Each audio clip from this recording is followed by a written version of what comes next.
Hello students, कैसे हो आप लोग। उम्मीद करते हैं बहुत अच्छे होंगे, मस्त होंगे और बहुत ही बेहतरीन तरीके से अपनी स्टडी कर रहे होंगे।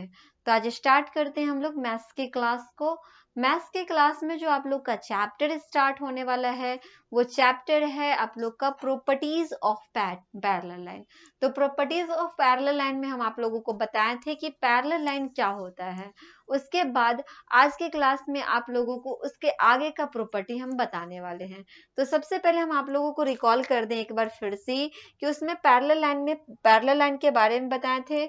उसके बाद उन दोनों के बीच के डिस्टेंस के बारे में हम आप लोगों को बताएं।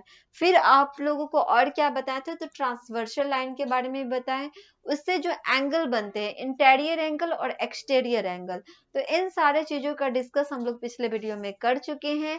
आज की क्लास में हम आप लोगों को बताएंगे कि जो दो पैरेलल लाइन होता है और उसको जो ट्रांसवर्सल लाइन काटता है, उससे जो एंगल बनता है उसको हम लोग क्या कहेंगे। तो इसके बारे में आज के क्लास में हम लोग डिस्कस करने वाले हैं, ठीक है। तो यहाँ पे ये सारे एंगल है जो कि ट्रांसवर्सल लाइन से बनते हैं, इसी के बारे में आज हम लोग डिस्कस करेंगे और इससे के टाइप का जो क्वेश्चन पूछा जाएगा उसको हम लोग सॉल्व भी करेंगे, ठीक है। तो चलो बताते हैं सबसे पहले कि ये जो ट्रांसवर्सल लाइन होता है इसका यूज कहाँ कहाँ पे होता है। तो यहाँ पे अगर हम बात कर ले सबसे पहले पैरेलल लाइन की, तो पैरेलल लाइन जो होता है ना, ये क्या होता है, ये पैरेलल लाइन हो गया, ठीक है। पैरेलल लाइन को एक ट्रांसवर्सल लाइन इस तरह से काट दिया जाता है। ट्रांसवर्सल लाइन यहाँ पे काट दिया, पैरेलल लाइन का नेम भी यहाँ पे दे देते हैं एल एम, और ये जो P है ना, इसको क्या कर रहा है, ट्रांसवर्सल लाइन इसे काट रहा है। जैसे यहाँ पे आप देख सकते हो एंगल बन रहा होगा, यहाँ पे 4 एंगल बन रहा है। इधर आप देखो तो यहाँ भी आपको 4 एंगल बनता हुआ दिख रहा होगा। टोटल मिलाकर के ट्रांसवर्सल लाइन से कितने एंगल बन रहे हैं, 8 एंगल यहाँ पे बन रहे हैं।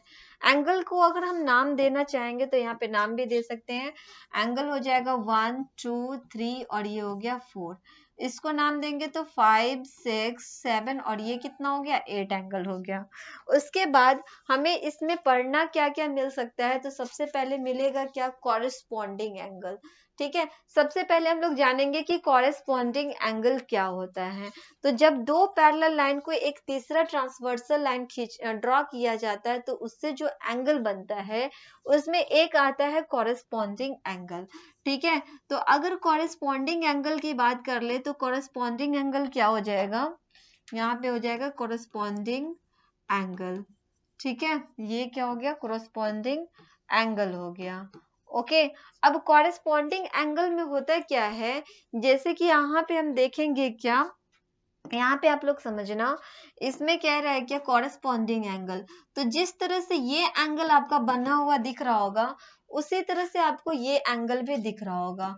जितना यहाँ से लेकर के यहाँ तक के जो ये एंगल ड्रॉ है उसी तरह आपको ये भी एंगल दिख रहा होगा यहाँ से लेके यहाँ तक के, ठीक है। मतलब क्या, 1 और 5 दोनों एक दूसरे के कॉरेस्पॉन्डिंग होंगे।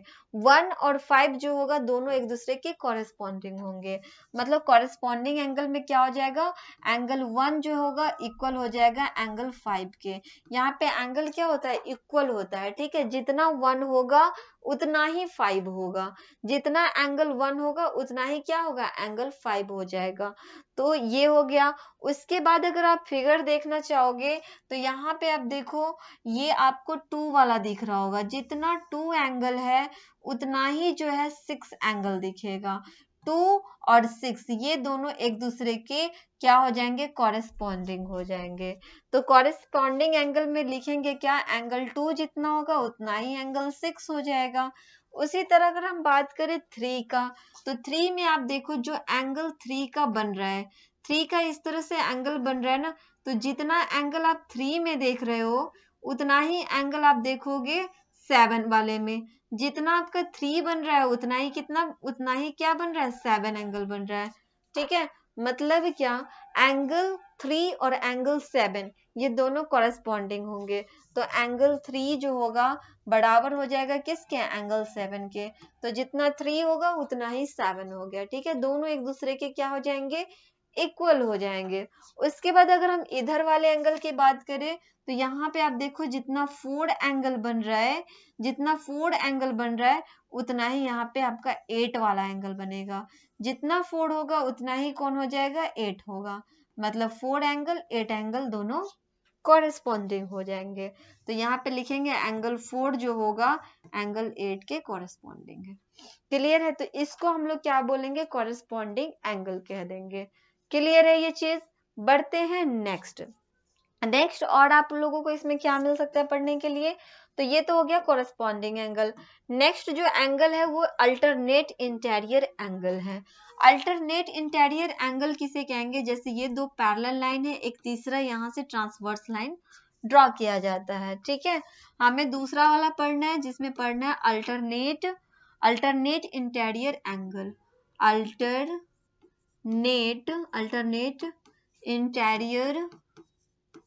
Interior angle. ठीक है, अल्टरनेट इंटीरियर एंगल। अब हमें इसमें नाम से ही पता चल रहा है एंगल कैसा होना चाहिए, इंटीरियर होना चाहिए, उसमें एक्सटीरियर मिक्स नहीं होना चाहिए। क्या होना चाहिए, इंटीरियर होना चाहिए। और क्या होना चाहिए, अल्टरनेट होना चाहिए। तो चलो बताते हैं। इस एंगल का नाम 1 डाला और इसका 2, यहाँ पे ये 3 है, ये क्या है 4 है। उसके बाद यहाँ पे ये 5 है, 6 है, 7 है और ये क्या है 8 है। अब हमें इसमें देखना क्या है, इंटीरियर एंगल देखना है। और प्लस में क्या देखना है, तो प्लस में हमें देखना है इसमें अल्टरनेट भी देखना है। ठीक है, तो हम लोग देख रहे हैं कि दो जो पैरेलल लाइन है उसको तीसरा जो ट्रांसवर्स लाइन है यहाँ पे, तो इंटीरियर एंगल की हम बात करें तो सिर्फ इसके अंदर होना चाहिए। इंटीरियर एंगल में हम आपको क्या बताए थे कि दोनों पैरेलल लाइन के अंदर होना चाहिए। तो दोनों पैरेलल लाइन के अंदर कौन सा एंगल है, 3 है, 4 है, फिर 5 है, 6 है, बाकी बचे तो सब बाहर है ना।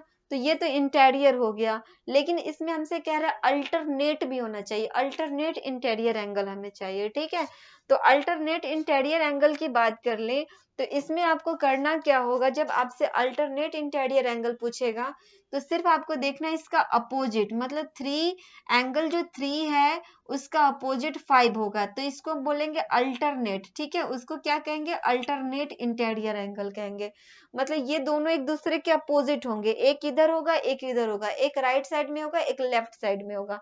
तो इधर देख सकते हो 3 लेफ्ट साइड में और राइट साइड में क्या है 5 है, तो इसको अल्टरनेट कहेंगे। 3 के अपोजिट कौन हो जाएगा, 5 हो जाएगा, मतलब अल्टरनेट इंटीरियर एंगल। तो एंगल जो 3 होगा, जितना एंगल 3 होगा उतना ही एंगल क्या हो जाएगा, 5 हो जाएगा। मतलब जितना 3 होगा उतना ही यहाँ पे लिखेंगे 5 के बारे में। उसी तरह यहाँ पे आप देखो 4 के अपोजिट में 6 है, मतलब जितना 4 होगा उतना ही 6 हो जाएगा। तो एंगल 4 जो होगा इक्वल हो जाएगा एंगल 6 के। ठीक है, तो ये हो जाएगा alternate interior angle. Interior angle मतलब सिर्फ अंदर ही होना चाहिए, बाहर वाले एंगल का यूज इसमें हम लोग नहीं करेंगे। क्लियर है, तो ये दोनों एक दूसरे के इक्वल हो जाएगा। अब हम इसमें बात करेंगे तीसरा नंबर की, जो तीसरा नंबर है एक्सटीरियर एंगल। ठीक है, अल्टरनेट एक्सटीरियर एंगल। अब हम लोग किसकी बात करेंगे, अल्टरनेट एक्सटीरियर एंगल। तीसरा नंबर में आप लोग को पढ़ना क्या है, alternate exterior angle. Alternate exterior angle, okay, exterior angle इसकी बात कर रहा है। अब अल्टरनेट भी होना चाहिए प्लस एक्सटीरियर होना चाहिए, मतलब दोनों पैरेलल लाइन से बाहर होगा। ठीक है, दोनों पैरेलल लाइन से क्या होगा, बाहर होगा। तो ये दो पैरेलल लाइन है जिसको ट्रांसवर्सल लाइन काट रहा है। ओके, अब यहाँ पे हम देखेंगे ये दोनों पैरेलल लाइन के अंदर अगर होगा तो इंटीरियर, बाहर होगा तो एक्सटीरियर।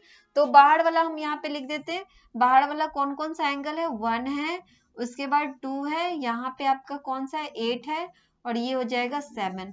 तो ये क्या हो रहा है, ये दोनों पैरेलल लाइन से बाहर है। ठीक है, तो उसको हम बोलेंगे अल्टरनेट एक्सटीरियर एंगल।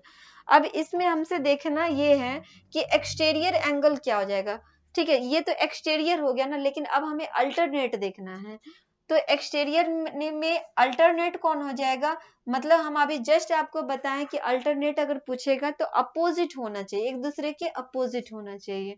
तो यहाँ पे हम देख रहे हैं कि अपोजिट में कौन कौन चला जाएगा।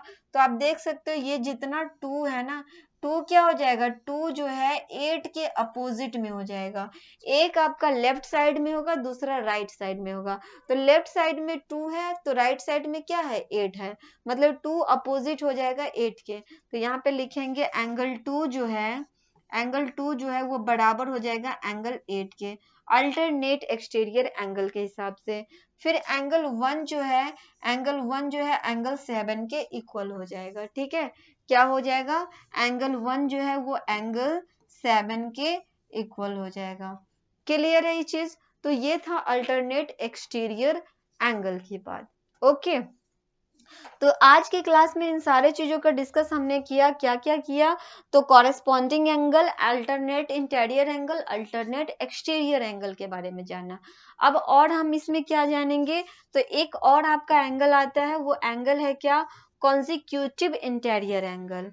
उसके बाद आपको पढ़ने के लिए क्या मिलेगा, कॉन्जिक्यूटिव इंटीरियर एंगल के बारे में पढ़ने के लिए मिलेगा। ठीक है, अब चलो यहाँ पे आप देख सकते हो 4 नंबर में कौन सा है, तो 4th नंबर में है आपका कंसेक्यूटिव इंटीरियर एंगल। ओके, तो कंसेक्यूटिव इंटीरियर एंगल किसे कहते हैं, कंसेक्यूटिव इंटीरियर एंगल जो होता है ना, उसको एक और नाम दिया गया है जिसको हम लोग बोलते हैं को interior angle. Consecutive interior angle को ही क्या बोलते हैं, को इंटीरियर एंगल भी बोला जाता है। इसमें आपको थोड़ा सा डिफरेंस नजर आएगा, थोड़ा सा डिफरेंस क्या नजर आएगा उसके बारे में हम बताते हैं। जैसे क्या, इसमें होता क्या है कि आप देख सकते हो, इसमें होगा, चलो बताते हैं अभी, ये हाँ 15482637, ये तो इक्वल वाला हो गया, कंसेक्यूटिव ना, हाँ ठीक है, 35 180 45 नहीं 35 में 36 180 45 180। ठीक है, इसमें क्या होता है ना कि जैसे ये जो आपसे क्वेश्चन, ये जो आपका दिया है, इसमें क्या दिया है, कंसेक्यूटिव इंटीरियर एंगल दिया है। इसको आपको हम समझा देते हैं क्या होता है इंटीरियर एंगल में। कंसेक्यूटिव इंटीरियर एंगल की बात कर लेते हैं। ठीक है, चलो यहाँ पे आप देख सकते हो 2 पैरेलल लाइन है। ओके, और इसको एक तीसरा लाइन ट्रांसवर्स कर रहा है।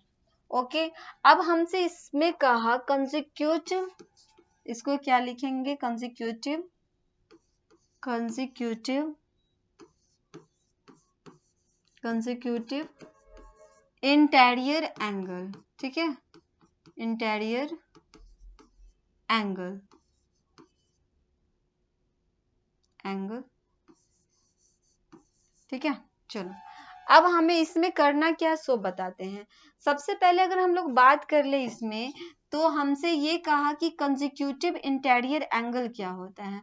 तो कंसेक्यूटिव इंटीरियर एंगल जो होता है ना, जिसको हम लोग बोलते हैं को इंटीरियर एंगल भी कहा जाता है। कंसेक्यूटिव इंटीरियर एंगल को क्या बोलते हैं, को इंटीरियर एंगल भी कहते हैं। और उसमें अगर हम लोग बात कर ले, तो सबसे पहले आपको गौर किस पे करना है, इंटीरियर एंगल पे करना है। मतलब इसमें एक्सटीरियर एंगल का यूज नहीं होगा, इसमें सिर्फ इंटीरियर एंगल का यूज होगा। ठीक है, तो इंटीरियर एंगल में हमने यहाँ पे डाला था 1 2, ये हो जाता है 3 और ये होता है 4। इधर अगर करेंगे तो 5 6 7 और ये कितना होता है, 8 होता है। मतलब 1 2 7 8 तो जो है वो क्या है, वो तो एक्सटीरियर एंगल है ना। लेकिन इंटीरियर एंगल की बात करें तो इंटीरियर एंगल में 3 4 6 5 ही है। इंटीरियर एंगल की अगर हम लोग बात करें तो यहाँ पे हमें इंटीरियर एंगल में 3 4 और इधर से 6 और इधर से 5 मिल रहा है। ठीक है, तो हमको इसी पे फोकस करना है। और इसमें कह रहे हैं कि कंसेक्यूटिव इंटीरियर एंगल, तो कंसेक्यूटिव इंटीरियर एंगल जो होता है ना, इसमें थोड़ा सा सिर्फ यही डिफरेंस होता है कि इसमें दोनों का जो सम होता है ना 180 डिग्री हो जाता है। दोनों का जो सम होता है वो क्या होता है, 180 डिग्री हो जाता है। जैसे यहाँ पे आप देखो, ये जो है ना एंगल 3 और एंगल 6 दोनों को जब आप सम करोगे, एंगल 3 प्लस एंगल 6 जो हो जाएगा, जब दोनों को सम करोगे तो 180 डिग्री के इक्वल हो जाएगा। ठीक है, क्या हो जाएगा, 180 डिग्री के इक्वल हो जाएगा। उसी तरह एंगल 4 और एंगल 5, एंगल 4 प्लस एंगल 5 करोगे तो ये भी क्या हो जाएगा 180 डिग्री के इक्वल हो जाएगा। एंगल 3 प्लस एंगल 6 बराबर कितना हो जाएगा 180 डिग्री। उसी तरह एंगल 4 प्लस एंगल 5 बराबर कितना हो जाएगा 180 डिग्री हो जाएगा। क्लियर है? बस इसमें यही डिफरेंस था कंसेक्यूटिव इंटीरियर एंगल में।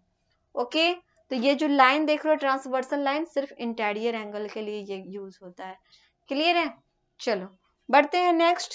तो ये सब क्या था, एंगल के बारे में था, जो कि ट्रांसवर्सल लाइन से एंगल जो बनता है उसके बारे में। ठीक है, तो इन सारी चीजों का डिस्कस हमने इस वीडियो में कर चुके हैं।